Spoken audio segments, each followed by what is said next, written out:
Right, hello everyone. Thank you very much for joining and signing up for our next webinar. This is the seventh webinar in our self-build series, a series really designed to give you the tools and the know-how to get started on your self-build journey. We were hoping to do this monthly, but it's been a very, very busy year with a lot of projects going to site and a few other exciting projects that we've been working on that you will hear about shortly. The session, as usual, will be recorded and uploaded to YouTube afterwards, so you'll be able to catch up if you weren't able to watch it live. Um, you can keep your mics and your videos off, and you can ask questions in the chat. Excuse me. We'll hopefully have a bit of time at the end of the presentation to answer a few of your questions. So today I'm joined by Neil and Alasdair Stephen. So they're the founders and directors of HebHomes and Dualchas Architects. You might recognise a few similarities because they are twin brothers. We're going to be talking about our heritage and where everything began. So the roots of HebHomes and Dualchas Architects. And Neil and Ali are going to talk us all through the history, our mission and values, and a few example projects. So I'm going to leave you with Neil and Ali. I'll be watching it in the background, but Neil and Ali, you guys can take it away. Well, thank you very much, Fraser. I hope you can all hear myself and Neil fine. So we'll just start off. I'm in control of the images of the slides, so I hope you can all see this. So what you see here is a map showing Skye and Glasgow, two important places to us. So we were born and brought up in Glasgow, but our family on our mother's side are from Skye, so we spent a lot of our childhood up here during all our holidays. And this is where we set up our businesses, HebHomes and Dualchas. So two very important parts of Scotland to ourselves personally and to the businesses. Neil, if you want to take it on from this slide. Yeah, well, this is where it all started. I mean, actually, we weren't around back in these days, but what you're seeing there is a picture of probably what was characterised as traditional building form of the Highlands, which is like a form of black house, a sort of longhouse, and there's the occupants outside. But this is how Highland architecture was once perceived, but then that perception changed later on, and this became the perception of traditional Highland architecture. Now, this architecture of the White House was actually brought in by the government at the time, by would have been the Scottish office, and people were given plans of these houses and they built them themselves. So they were initially seen as almost alien to the landscape because they stood out, and obviously very different to the sort of the long linear black house form, which was the traditional form of architecture in the rural Highlands for centuries, as it turned out. Now, not everybody was happy with these new houses coming on board, so this actually is probably the first attempt by somebody to do a modern bit of architecture based on the Black House. Now, this was done by Werner Kisling, who was a German anthropologist who lived in the Uists, and he took beautiful photographs of the population of the Black Houses, and he really fell in love with the place, and he felt it was a shame that these white houses were being built and there wasn't something inspired by the indigenous longhouse form or black house form. So this was his attempt at it, but none of these were ever built, but it shows that it wasn't a new idea. So this, yes. I suppose, yeah, Alistair, you can talk about this. Well, you can see this is the development of Highland housing up to the point when we were at architecture school. So you had the simple linear form of the black house, which, as Neil says, went back hundreds and hundreds, if not 1,000 years. Some people say it was the Vikings that brought it in, but it was a response to the landscape and the environment. And then this is the house that we were used to in Skye when we visited our grand and grandfather. So it's the Button Bend, almost like a white farmhouse, white house. My gran used to say that when these were built, there was always a death associated with them because the houses were higher, there was more work, you were building chimneys at the gables, they were very energy inefficient. but that is, as Neil says, perceived as your traditional pretty Highland cottage. And then what everyone was building back in the 80s, 90s and early 2000s was the modern kit house. And it was the modern kit house that we looked upon as being something that wasn't appropriate for the landscape. When I was at university, myself with a mother from Skye and my friend whose mother was from Donegal in Gweedore. So we both had Gaelic-speaking mothers, and we decided to do a comparison between the housing in Skye and the housing in Ireland. It wasn't just an excuse to go to pubs, it was actually a proper bit of research. So we set off to Skye, we interviewed a lot of locals. We saw there was a terrible housing crisis. Housing was falling into disrepair. There was quite a lot of poverty, there was depopulation, and the houses that were getting built, and there wasn't very many at that time, tended to be inappropriate suburban style kit houses. When we went to Ireland, we found that there was a growing population. The economy was very vibrant, but they were absolutely covering their landscape in very, very inappropriate kit houses that had nothing to do with their culture or history. I mean, I suppose that leads on to the moments when the idea first came to set up Dualchas, and we were both students. We were at an architecture winter school, and there was an architect who was based in London giving a talk. He was originally from Orkney, but he'd been in London for years and years and years working, and he was saying how he'd visited the Highlands recently, hadn't been there for such a long time, and he said the Highlands was being covered in kit houses, and he was appalled by them, and he said this proves one thing, and that thing is that the Highlanders are cultural Philistines. Now, my brother Alasdair, he was up learning Gaelic from my grandmother in the Solmarostig at the time while we were both still architecture students. He was having his year out studying Gaelic, and he stood up and shook his fist at this guy and said, "How dare you call my people Philistines?" The reason people are building kit houses is because they're affordable, they're quick to build, and they fall within the grant requirements to build a house. And rather than telling people they're Philistines, as an architect, why don't you do something about it? This is the land of culture, of Gaelic, of music, and if rather than criticising, do something. And he got a big round of applause. But as he sat down, I pointed out to Alasdair, we were studying architecture, so maybe we should do something.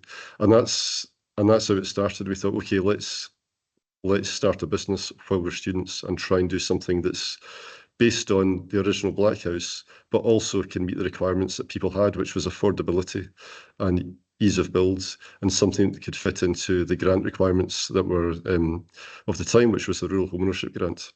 But the way that we had a first house built, I was at the Solmarostig, as Neil says, and I was working in Hotel Eilidhearman behind the bar, and one of my friends that made up there, Dualchas, he was about to build a small kit house for himself, a 55 square metre kit house, and it would have been pretty terrible.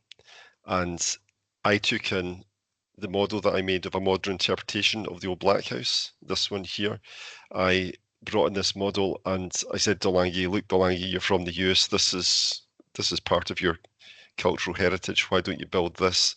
And he thought it was very interesting, but there's no way he was going to build it until a contractor called Jim Cook, who was up renovating a house and had a couple of whiskies, walked up to the bar and said, I'll build that, no problem, £25,000. And they shook hands and it was agreed. So we got the contract. That was our first build. We set up our company on the back of that. It cost £35,000, not 25. But Dualchas did get a £15,000 to £18,000 grant towards it. But as Neil says, there was these rural home ownership grants at the time, and there was constraints on the area of the houses, which was for a single person, they could build no larger than 70 square metre ground floor area, 2 bedrooms, but they didn't constrict volume. There was no mention of volume within the rules. So we knew that we had this brief, these restrictions, which does create better architecture. So it means you have to eliminate wasteful space. You have to eliminate circulation space. You have to bring in daylight through larger windows, through volume. So that's how we started our business, designing on the basis of looking at the Black House. And Neil, if you want to talk about this house, again, one of the first houses we built, and one of our attempts to do what Werner Kisling had done 100 years before. Yeah, so this project came to us. I mean, remember, we were both still students at the time, and this is called In Tijd du Uur, and it's actually featured in the Scottish Museum in Edinburgh. The National Museum of Scotland. National Museum of Scotland, permanent exhibition, Neil. So, and I mean, we had no idea that would happen. But Alasdair was, when he was studying Gaelic, was talking about architecture in Gaelic, and then it's up in Lewis. And one of the people who attended happened to be one of the patients of a doctor who was a Gaelic enthusiast, and he wanted to build, him and his wife wanted to build a house that was based on the culture of the place. And so we designed this house for them, and in Upper Call that was built. It was our first attempt.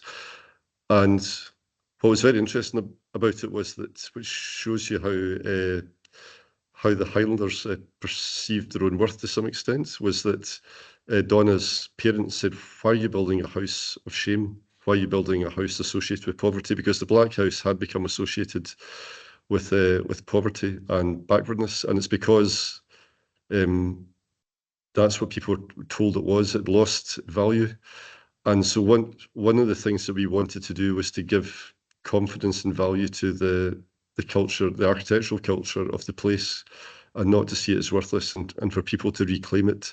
So this was our first attempt. It was a big house. It was for a doctor, but it was a success as a family home. I think the next slide, Ali, is the plan, which just shows you it's got the Ekin Chena at the fireplace, open plan living. It's got a built-in bunk bed. It's got the roof valley contains deep storage, and it's got some interesting spaces. And we were so naive, so we were as young architecture students, we were relying on the knowledge, goodwill, and the patience of the contractor, as well as the client's commitment to allow us to build this. But once you build one house, it's much easier to build a second, that's for sure, because it gives other people confidence. So this is actually my house on the Isle of Skye. So this was, again, built with the Rural Home Ownership Grant. And it forms the same sort of idea. I mean, one of the benefits, well, one of the differences, first of all, that we took out of the word vernacular, unlike Werner Kisling, is we weren't going to build in ferns, bracken, stone off the croft, that sort of thing. We were going to stuff you'd find in the whalebones, things you'd find in the beach. We were going to use the material and the technology that was available at the time. And at that time, it was timber kit. So we designed this plan, which is linear in form, which means it slots into the landscape very easily. So you want to minimize cut and fill. We've effectively eliminated circulation space. We've got this central fire. We've got this big double height space in the middle. So it's a very simple form. It's within the 70 square meters. I built this. I don't want to upset anyone here, but I built this. I got the bit of croftland for nothing. I got £18,000 grant, and I had to raise a mortgage of £22,000 to build this house. That was back in the late 90s. So this is one of the very, very first houses we built, and it's still my home on the Isle of Skye. Have you got anything else to add about the design, Neil? Well, I just think it's about the simplicity of it, and what you've got to compare this against. So we don't have a plan of it, but at the time, what this was competing against as a sort of standard, sort of say Roy Holmes kit, was a central corridor with a bathroom at the end and 2 rooms either side. And what that means is that it's a square plan. Your hallway is dark, but it takes up a lot of space to circulate off the hallway with all these doors off it. And the rooms generally just had, they only caught light generally from one direction. So, and the ceiling heights were always the same. They were all low ceilings. So there was no joy in the architecture and the space. And so what we wanted to do was to give people, for the same money, using the same grant, is something that wasn't just inspired by the place and fitted into the place, but actually gave them a better place to live, give people. And we did these houses we went around and found our friends who were looking for a house and said, look, we'll fill in the form for you, we'll help you get the grants, and we'll build you a house. And so we did quite a few of them for young people in Slate at the time, all of whom are still living and working here and have had families here. So this is the house that I built. I moved the oil tank. It's no longer at my front door. But the house effectively still looks the same from this elevation. I have renovated it internally, but that was a very cold day like today. And that's myself and Neil is 20, would have been 26, 27. So this was also known as Club Ala Twin because there wasn't many 26, 27-year-olds who had their own house in the Isle of Skye. So it saw a lot of action, and that's the play on the three ducks. Neil painted these three gannets on the wall. Alasdair painted over them, just to add. They're still there somewhere. Well, this is Neil's house. So first of all, this plan is the basis of design, a HebHomes design, and then the LH302, and this house here. Neil, do you want to describe your own home? Yeah, so obviously I couldn't live with my twin forever. It was just getting embarrassing. So I built my own house, and it's a different plan, but it was the same principle: 70 square meters, open plan, and longhouse, and done on a tight budget. What was happening for us at Dualchas at the time is like people would come and say, "Oh, can I have one just like this, please?" And as architects, you don't want to just do the same thing over and over again. We thought, wouldn't it be great if we could just sell people a kit of these designs? And it took us a long time to work out how to do it. And if I can say that the way we worked out how to do it was because we were both in the local football team, and we were at a ceilidh, and neither of us were drinking, so we took our football seriously. And the managing director of a local kit house company, which now has since gone bust many years ago, told us his business plan and their business model. And we sort of took a mental note, realised there's a lot of it which wasn't going to work, as it proved correct. We went back, met our colleague DJ, wrote it all out, and then that's how we managed to finally get HebHomes launched, because it's something we'd been thinking about, but it takes a bit of knowledge and a leap of faith to actually just get going with it.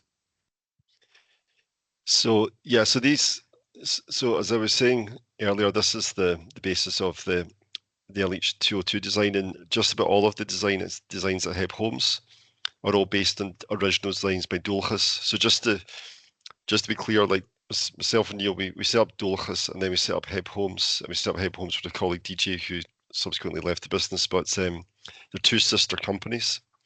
But Dualchas effectively designs or inspires all their designs at HebHomes, and that's why we say they're architect designed kit houses.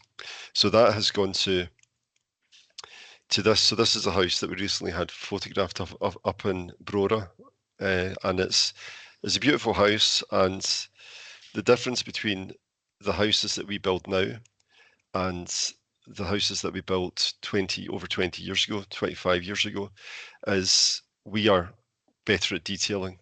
We can design the houses better, but the basic form is the same. The basic plans are very similar. We're better at detailing, but also the building regulations now are so advanced compared to what they were before. I mean, when I built my house, and when Neil built his house, we thought like we were pushing the boat out, because we would go for a 150 stud with 150 millimeter mineral wool insulation, whereas everyone else was building like 97 millimeter studs, just wafer thin, with hardly any insulation, really poor quality windows.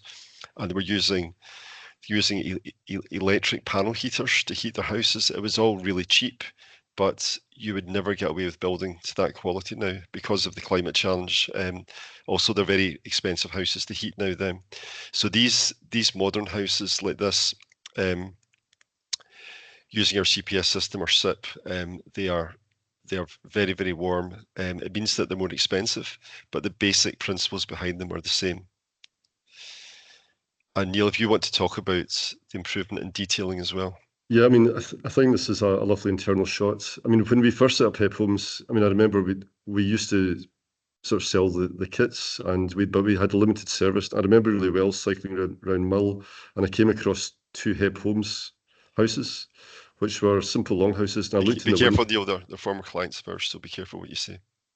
Okay, I looked in the window and I just thought the way the kitchen had been chosen, I just didn't think it worked with the open plan living. It was too fussy. And I could see that the contractor had chosen his own skirtings, OG skirtings that we'd use in any other house. And it just didn't feel like architect quality, even though it should have been architect quality. So what we decided after that was, okay, we are going to supply kitchens, supply bathrooms, supply specification, so people can get it right. Even the colour of the paints, a bright white paint doesn't work against an oak. You need to go for something that's much more faded back. So those sort of details can actually help you get an architect quality house, but without working directly with an architect. Because I know as an architect that it's more expensive working directly with an architect on a project, and because you're starting with a blank bit of paper, you don't know what it's going to cost, because you have to make a mark first. Whereas when something's pre-designed, it's much simpler and the process is more streamlined. But narrowing in choice, I think, is one of the most important things that HebHome does, because there's endless kitchens, endless bathrooms, endless taps, endless floors out there. But actually just having, narrowing it down and saying these choices work. We've put the thought in for you. This will work, and this is how you get a beautiful house, a beautiful kit house. Yeah, one of the features that we're introducing at the moment is for everyone who decides that they want a HebHomes, is they're going to get a 3D model of the house made, but it'll be 3D model where not only can they toggle through it, but they can make choices of material finishes and kitchens and bathrooms and even the cladding colour outside, and it'll be connected to a shopping trolley, so you can actually see if you're spending more money. But the thing is, you don't have to buy kitchens and bathrooms through us. But the important thing we feel is that you actually follow our designs, not just the overall spatial arrangement, but sometimes with people who would choose a kitchen and they would get a 17-year-old at Magnets to design it, and then you'd realise that they were breaching building regulations. We would have to re-engineer the house just because they decided to put in a slightly larger unit. So yeah, it's important that these things are thought through. But with a kit house company that can offer this level, this quality of detailing and finishings without having paying for an architect working all the way through the project is, I think, fairly unique. So we are quite proud of the fact that if you look at our houses that have been properly finished off, they are of a much higher quality than some of our competitors. So just going through this is, obviously a lot of this is to do with client choices and the clients having very good taste. So that's, the upstairs spaces in our LH range, they're actually pretty generous, and it's very cost effective to utilise those loft spaces. And this house here, this is on Shetland, so I think that's quite spectacular looking onto that wind farm. I know a lot of people don't like it, but one of the reasons we brought in the White House range, and that's based on those farmhouses we were discussing earlier that at one point were seen as being alien to the Highlands of Scotland, but are now seen as being these beautiful button bends. A lot of planners, in fact, planning policy was always, when we started off, was we want white walls, white rendered walls, slate or slate coloured roof with windows of a vertical emphasis. So they're effectively describing these traditional croft houses. But when those planning conditions were applied to a big fat square kit house plan, then you've got this steep pitch roof and you've got vertical but relatively small windows. Not only was it expensive, but they looked wrong.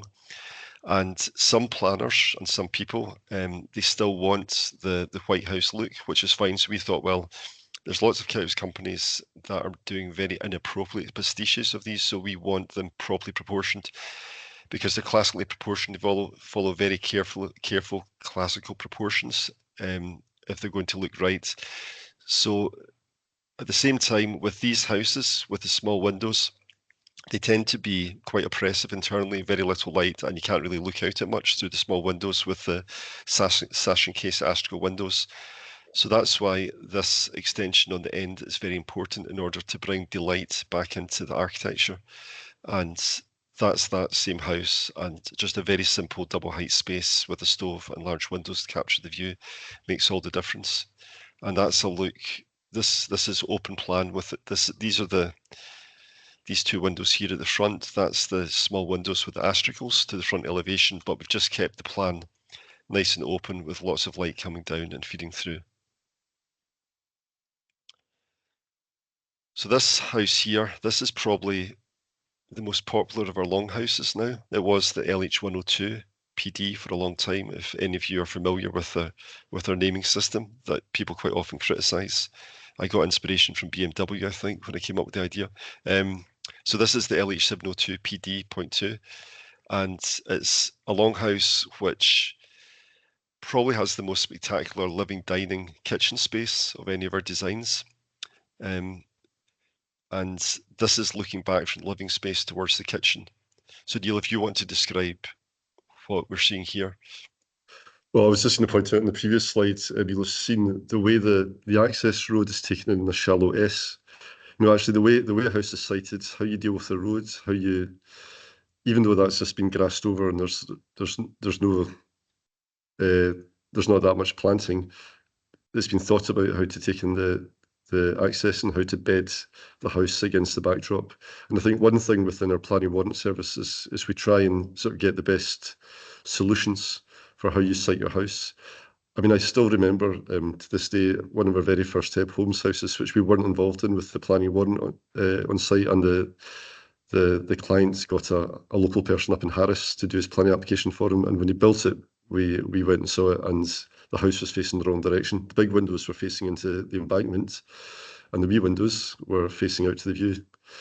So not everyone gets it so badly wrong, but it's important that it's the first diagram which is the most important thing to get right when you're laying out a site, and I think we definitely got it right here.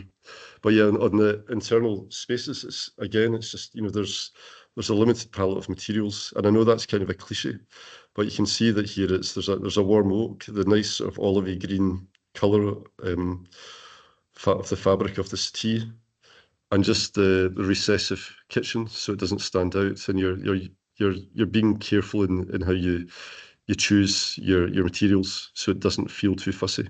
And I think that needs the client to think about it. Yeah, the next slide. This is a house up in Sassig, which is close to where Alasdair's house is, and it's got stunning views over the Sound of Slate. But the clients here, this is an LH102 PD, I think, and I mean, it's hard to live like this, and they live here full time, but they've really uncluttered their house and have objects placed within it, and just some nice Kyopi tiles that we specify. It's got, we'd have helped them choose the stove, and also in the next slide it shows the kitchen, which is again just really simple, and so you can see how there's a simple palette of materials, and it just gives it that modern look. Not everybody wants the modern pared back look, but for our clients this was the way they wanted to do it, and that's what we can help with. Yeah, this slide here, this shows the flexibility in the design. So they wanted to take advantage of that view. I mean, it really is, that there actually is a wee glimpse of our first ever house. That's it's a copy of the model I made when I was 20-year-old student. So that's it built there. Yeah, but you can see that there's this lovely old byre. I don't think it would have been a household byre that's had a red roof put on it, and the clients just wanted a larger window, so we just put in a much larger window. I mean, the thing is, our designs, I mean, most house companies don't offer much flexibility. That's partly because they don't employ architects. It's partly because they don't know how to do it really. If they do make changes, it'll be quite expensive, but we've been spending a lot of time over the last year and a half putting our models onto Revit. Now, Revit is a three-dimensional drawing system where all that information is in the one place, and it means that if you were to change an elevation, make a window slightly larger, whatever, everything updates. If you don't have that three-dimensional system, you can change something in one elevation, and there might be another drawing where the change is missed. And because of that risk is you have to spend a lot more time going through it all and making sure that these mistakes haven't been made. So this means that we've got more flexibility, and most people do change to suit their site and their brief to a certain extent. The less changes, the better, obviously, because we think the designs are already very good, but we do offer quite a lot of flexibility. So this is going on to This is Neil's own house on the Isle of Skye. So if you want to talk about this, Neil, this is a Dualchas design, and I think this is just to show how Dualchas has progressed. Yeah, I suppose, I mean, we'll just show like, a couple of Dualchas projects at the end to show how we've been developing alongside HebHomes. So we're doing multiple projects, including we've done a cinema recently. We do community halls, housing. This is a house that myself and my wife Laura, who's an architect, built for ourselves. Now, we could have built a HebHomes and it would have cost us a lot less money. I mean, a lot less stressful. But as architects, we made life difficult for ourselves. And Laura was definitely my most difficult ever client, and I was definitely hers. Well, maybe not, but it was a long process. But really, again, it was about simple agricultural forms, of which is quite often the way we approach things in the landscape. We want our buildings to be recessive, not to shout out, just to be simple. I think architecture that tries to shout out is, particularly when you're in these beautiful places, is really unnecessary. And it's more about the ego of the architect rather than actually caring about the place. Internally on this build. Well, I would say about this, rather than it is an agricultural form, but the plan of this building is very closely related to the original Black House, especially the Tide du Ur, that one that we designed, which again is very close to, some of you may be aware of the Black House at Arno on the Isle of Lewis. So it's a very, I was going to mention that in the internal slide, but okay. That's okay. Yeah, so you can see it's a narrow plan. So this is 5.4 meters wide, and there's a view of the kilns. I can just see it from here. Actually, excuse me, there's Laura with her sheep, some of whom are now, should I say whom, are now in the freezer. I mean, very tasty they are, poor things. But this is a clay block house with a CLT roof, and it's really simple articulation of materials. And the way we got the CLT roof to work was we designed with late engineer Paul Moss, who's a great ally of ours, a temporary ridge beam that held the CLT in place while it was glued and screwed. Then it was taken away, and then this was left. And it's that clarity we were looking for. And I think the next slide probably shows that as well. So we've got oak, we've got terrazzo, which uses stone from the local quarry in Killakin, and we've got clay and the CLTs. The CLT and the oak are very, I suppose it's very similar. So the three distinct materials of timber, terrazzo, and the clay allows us to articulate the different elements really clearly, and which is what we wanted. And creating simplicity in architecture and lovely spaces isn't always simple. It requires you to think it through. And I think with HebHomes, the fact Dualchas Architects involved with HebHomes, that's what we try to bring to it, because actually understanding what makes a nice volume, what makes a nice space, it requires a bit of intuition, but also experience in order to get it to work. Yeah, I mean, one thing to point out here is that, as we've got older, we've got better. Neil, as a 26-year-old, would never be able to detail this building, and we were relying on contractors when we started up. But Dualchas is always challenging itself with details, and a lot of that, not just the quality of the designs improve through the input of Dualchas, but the quality of the detailing. So it's something we're always trying to improve. I mean, we as a Couch company have got massive advantage because of our relationship with Dualchas. Is we're looking to introduce new designs on a much more regular basis to continually improve our designs, but also improving the detailing and the customer experience. It's not always easy, but it's something that we're always striving to do, because maybe in 20 years' time this will be a typical HebHomes building. I doubt it. Some of you may notice that, sorry if you go back, Alasdair, that there's a dog there who's called Boswell, who's named after James Boswell, my literary hero. And we did have another puppy that was called Johnson, named after Dr. Samuel Johnson. But he was sold to somebody from Motherwell, and he was renamed another genius called Davy Cooper. So his brother Davy Cooper is out there somewhere. Anyway, we'll move on. So this project is. This is for our client Chris Johnson, and it's up in Diabig, and we're getting it photographed again next week, actually, by Richard Gaston, who we've commissioned to photograph a lot of our projects. And there was an existing stone ruin on this site, which is on the right there, and the way we approached it was we thought, well, why don't we just create a new structure that exactly mirrors it in form, in scale, but we use a different material, and we have a glass connection in between. The stone building, it was in such bad nick, we had to take it down and rebuild it to the same size. But again, it was a simple idea, and sometimes a simple idea coupled with some refined detailing is all you need. And it's, like I said earlier on, it's the architect's best worth is in the initial instinctive diagram of how you approach something. It's not all the working drawings, etc. It's the initial thought process to try and get it right. Because if you proceed with a project where you get the first thing wrong, then it's a frustrating long process trying where you're battling against yourself.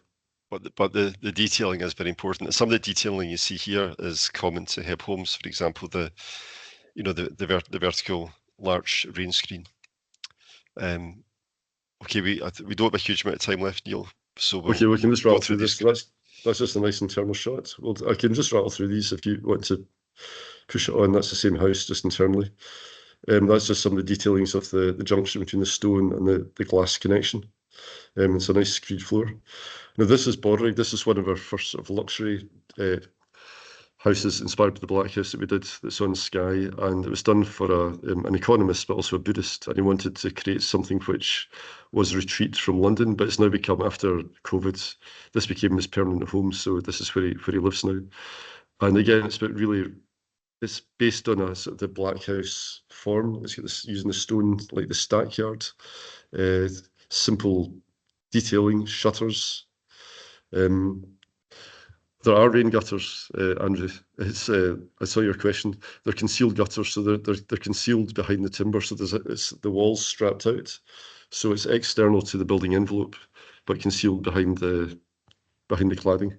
We have done that with some HebHomes houses as well. I mean, it does add cost. All these things add cost, but it is beautiful. But one thing we have done with a lot of HebHomes houses is, a silver roof or a light grey roof, and then the timber it weathers silver, so it eventually becomes the same colour. So what you end up with is an object in the landscape rather than something with an obvious roof and wall, and it can be very effective, especially in some of the simpler buildings.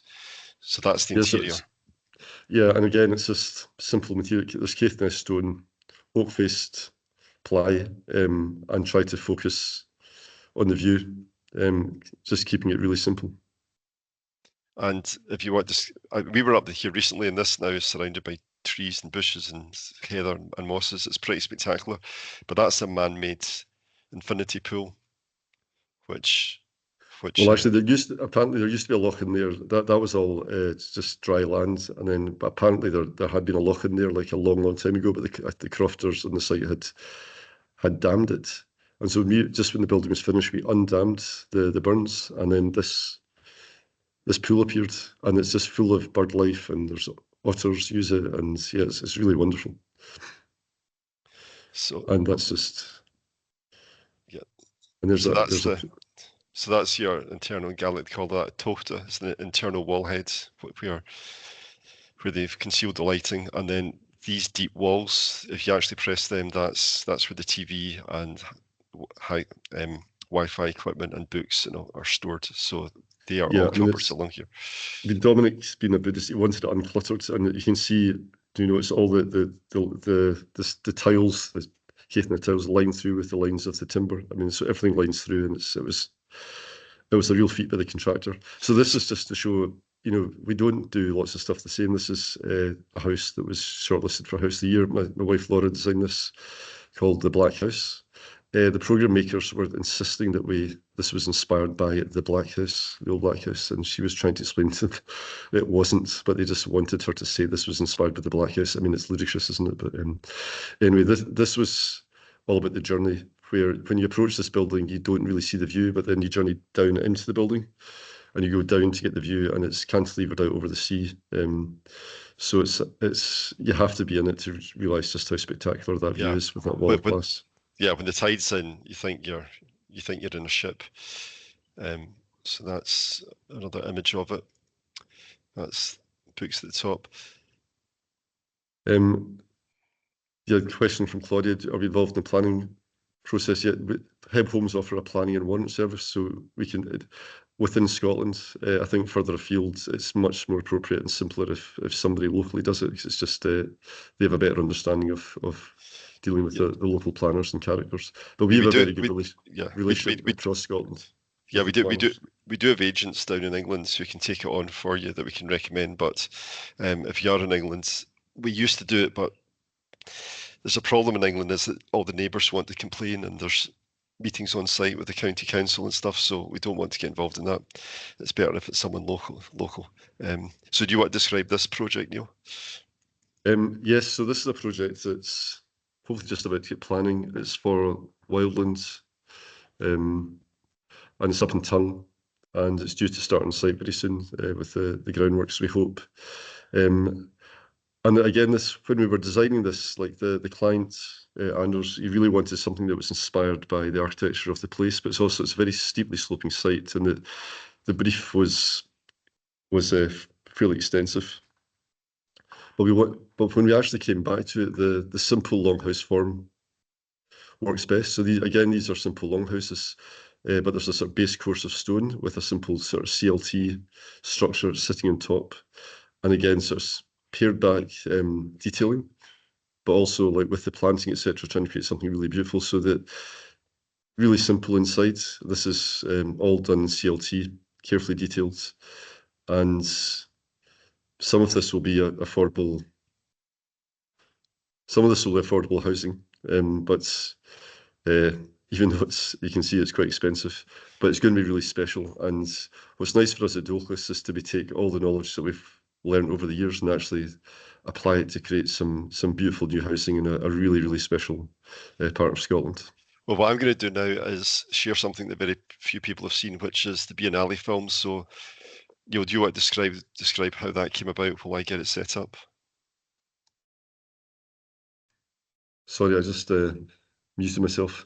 So the Biennale film was, we were invited by Leslie Loco a couple of years ago to exhibit at the Biennale, and no Scottish practice. No Dualchas to exhibit at the Venice Biennale in the main space, and no Scottish practice had ever been invited before. So it was a huge privilege for us, and we realised that as architects, busy architects, we wouldn't do justice, so we tried to make it ourselves. So we realised that what we would do is write a brief and then bring together people who could actually do it for us.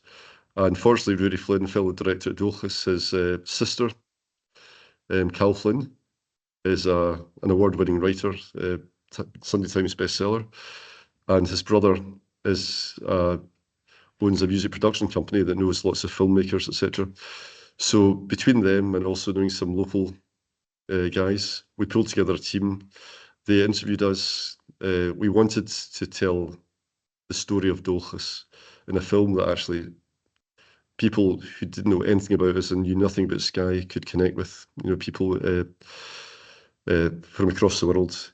And this was done in 4 big screens with surround sound. And so, but this is just going to be shown on one screen, so it doesn't really do it justice, but it will give you an indication of what it was at Venice, and we hope to show it in Scotland at some point. We're just trying to get that organised. So the sound is very important. So if you can turn up your volume or put on your headphones if you've got them. But I'll just start it just now, then sit back and enjoy it. It'll last for about 10 minutes, and then we'll answer questions.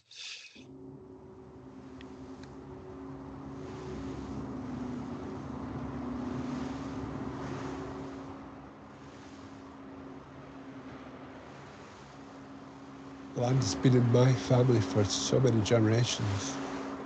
So to me it was really important, even though I moved away, that we kept the craft within our family.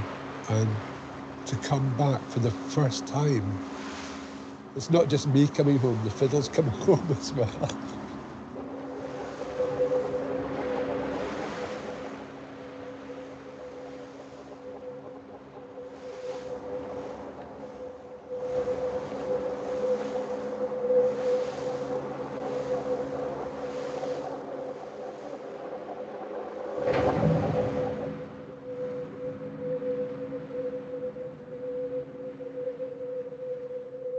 There's a story about this fiddle. The story is It was made on the island of Razi by a prisoner of war. And it wasn't made of valuable wood, it was made of whatever was available, like floorboards, you know? Old boxwoods that were used for crates in these days. And my dad played it for ages. He played by ear. The fiddle is something which has been in the Flynn family for a long time. And it takes us back to another time within the Highlands. And it's that connection back which is of real value to the family. In the same way as the Bible within our family connects back to my great-grandparents. And really the connection that my grandmother had with myself and Alasdair. She's part of our story, part of the story of our family, but part of the story of Dualchas Architects.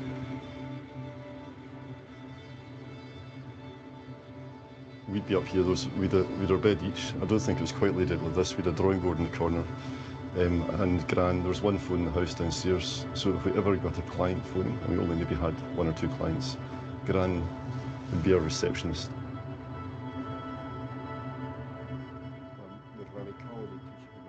We did a measured survey of the cleared village of Borrig. That's where our family came from, on both my grandfather and my grandmother's side. They were cleared from those villages, and they ended up living in the moors up the back here in terrible poverty. This house here was built by my grandfather's family. My grandmother said there was always a death associated with these houses because there was so much labour in building them compared to the old black houses.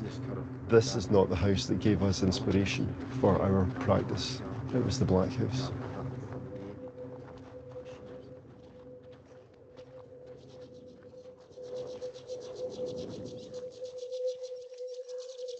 So wat doen je waar de purachas na tegen sjo ten tui zo'n kiet en jevlienchen.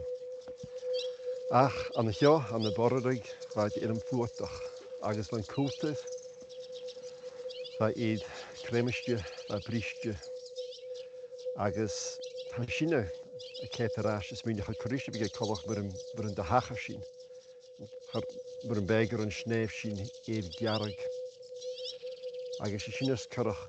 Die verschillende dieren kan eilschrach, ach in hin en ju, torste rash, a karag, en kultiv, ik me geel.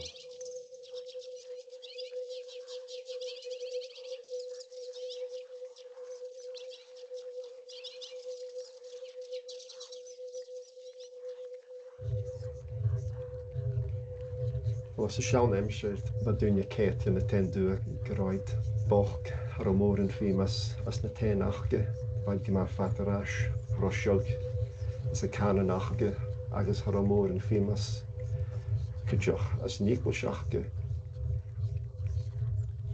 Had dylig yn lwyf y hele yn nicolish yn camen, y tetas yn cwlta gilydd, agos ham eisiau smwniach o gyfele ffwrs o'ch cwdrymach. Gyfel yn canen y tîn yr as agos cydioch yn tehedas agos gyfel speis ag dŵnie idd yn crytjaf yn nicolish oedd had dylig yn lwyf y hele.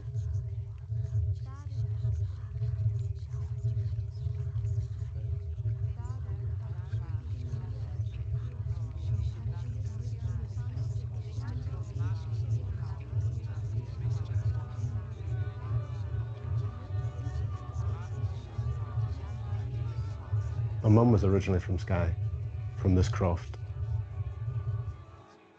My uncle had it. He was kind of burdened by it because he'd had it for so long, and he offered it to us.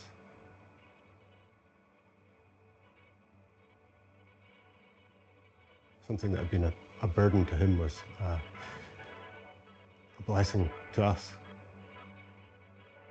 Especially a croft that we came to when we were young. Never imagined living on it and bringing it back to life again.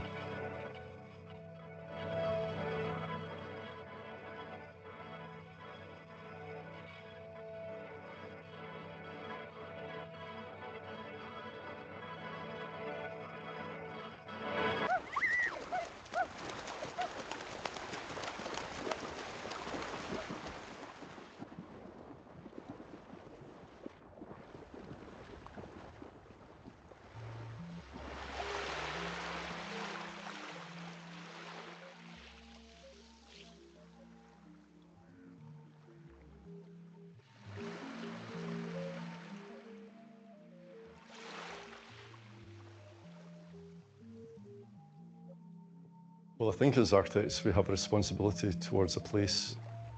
Every old building has a story. Every new building should fit into the story of a community. So when we do architecture that fits, architecture that continues a line that goes back into history, and hopefully will be a building that will be nurtured by future generations also.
The Black House, which my forebears used to live in, was seen as the architecture of poverty, the architecture of shame, and the Highlander eventually didn't respect their own culture because it wasn't respected by people from outside.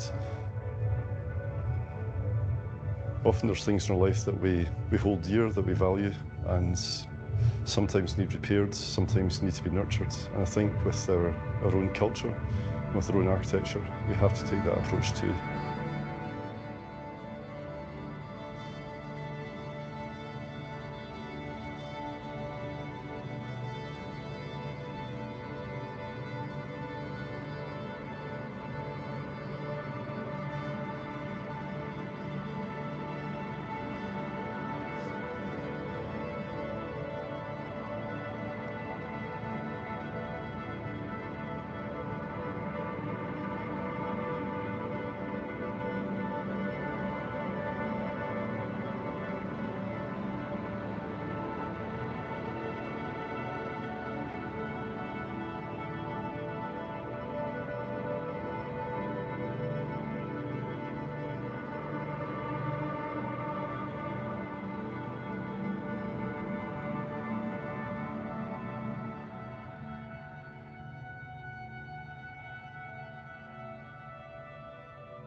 Dualchas Architects yn ceol etydd na dúine agus yn talamh yn cúltaid. Barach na heritage mar a chael gras y fiarla. Dyryf y ddynachag ach na ffriaf yn y dog yma doin nis acid. Agus chwlaf rwyd mae siamig chylwrs na yn siarlach a fa rhaid, y ten, yn canon, yn cwltar, yn eicblas a chwlaf sian yn lwyb yn ffachgol. Dualchas.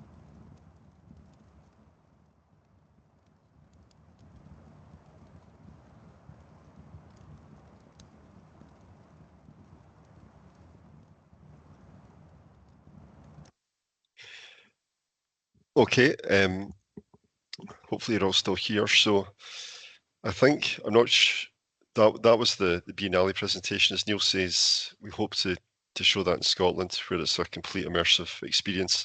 We had very good feedback from that, especially amongst the Irish visitors in particular, because they've not actually learnt this lesson about using their heritage to improve their architecture as yet, but hopefully they will soon. We're actually launching an Irish website relatively soon, and we're doing more projects in Ireland. But I think there's a common story there between the Highlands of Scotland and Ireland, and we have to appreciate our culture and what went before us and reflect that in modern buildings as we move forward. So, any questions?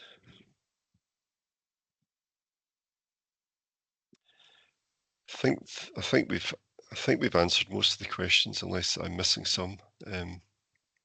Fraser, have you got anything you want to say at this stage?